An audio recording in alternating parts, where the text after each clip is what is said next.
ব্রাহ্মণবাড়িয়ার কসবা সীমান্তে ভারতীয় সীমান্তরক্ষী বাহিনী বিএসএফ এর গুলিতে দুজন বাংলাদেশি নিহত হয়েছেন।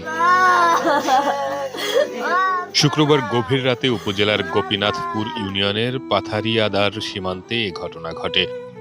নিহত মুরসালিন গোপীনাথপুর ইউনিয়নের ধ্বজনগরের বাতেনবাড়ি গ্রামের হেফজু মিয়ার ছেলে। তিনি গোপীনাথপুর শাহ আলম ডিগ্রি কলেজের এইচএসসি দ্বিতীয় বর্ষের শিক্ষার্থী বলে স্থানীয় সূত্রে জানা গেছে।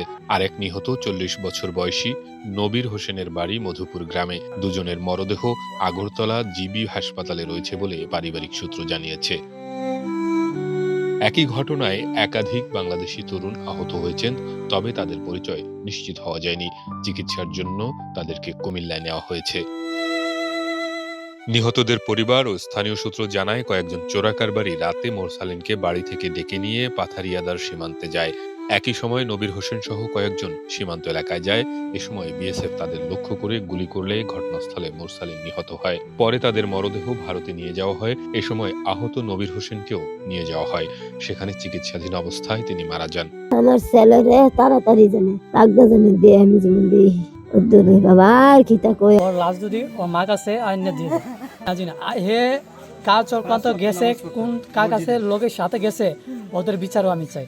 মোহাম্মদ নবীর হোসেন ওনাকে বিএসএফ মেরে ফেলেছে। বর্ডারে গেছিল কৃষি কাজের জন্য, ওনাকে মেরে ফেলেছে।